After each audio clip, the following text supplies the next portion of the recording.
I think some of the original goals for this project was to bring families together, to empower parents as teachers in their homes, to support their public education system or their public schools by being a more active member at home with their kids.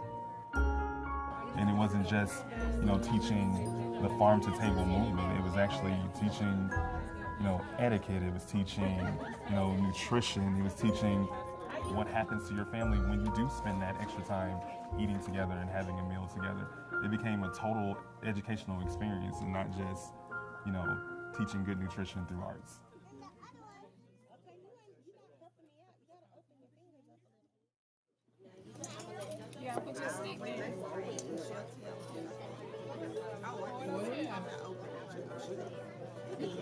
I think our overall arching theme would have been building community through cooking and eating.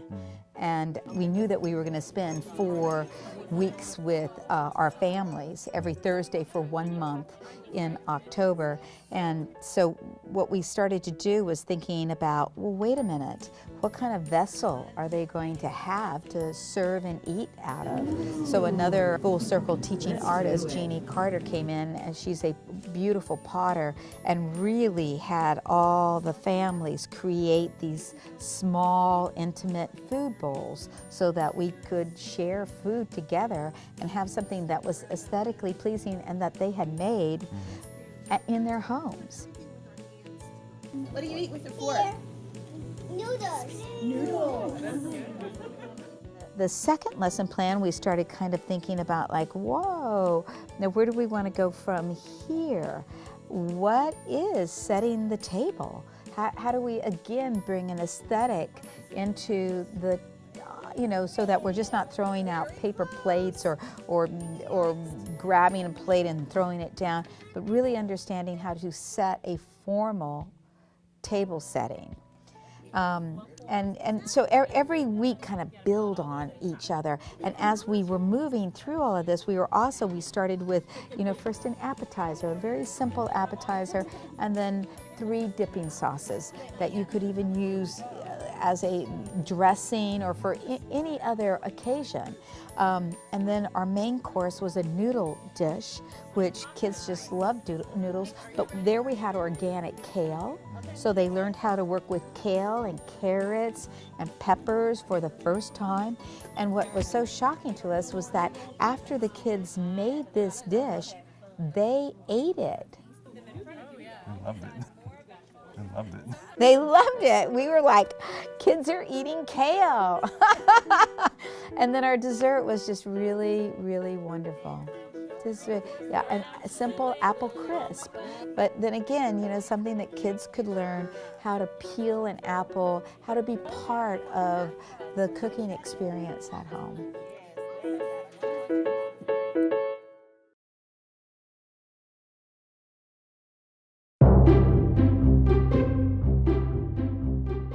So it takes everybody's efforts to impart all this wisdom that we have from being adults and having that experience to get the children to get all of that knowledge without having any of the pitfalls that we had prior to that.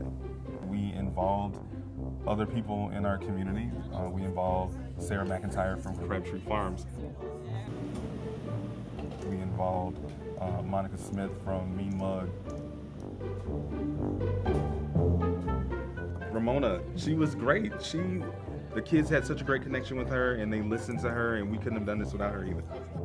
I am not usually a person that is like overly enthusiastic about cuteness, but with the hats and the chopsticks and how they were really, really enthusiastic about kale. I mean, you had to bribe me as an adult to eat kale, but these kids were so into it. I was like, I feel like the Grinch, and my heart just grew 3 sizes bigger.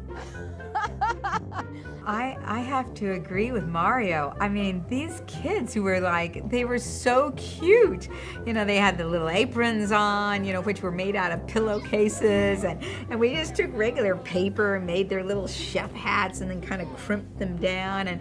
And And because we treated them with so much attention and with so much importance, they just were beaming. They were beaming. I think we were all beaming, and we were all giggling. I mean, who could take this really serious? But it was a beautiful learning experience with so much laughter and love involved in it.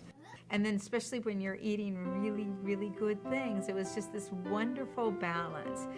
We also felt like it was very, very important to have or create a very personal recipe book that would really reflect everything that we had done here in the active learning environment of Barking Legs Theater.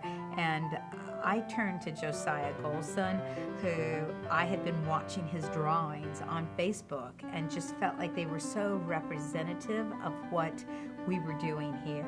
So I commissioned him to make 6 drawings, and Monica gave us the recipes, so he made the drawings for the recipes, and then he totally surprised us by writing a little scriptive story about each experience.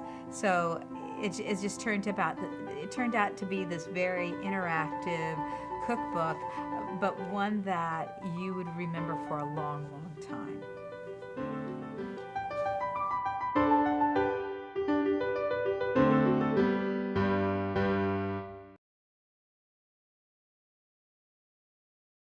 Around food is that communication, and I think that was the best part of this program, was the gathering. How we love to gather around food. I mean, that's why we love our holidays. That's why whenever you go to someone's house, where do you always end up? You end up in the kitchen. So I just feel like the sky is the limit on this, but I would love to see it, just to give it a root system at an early age for families, young families.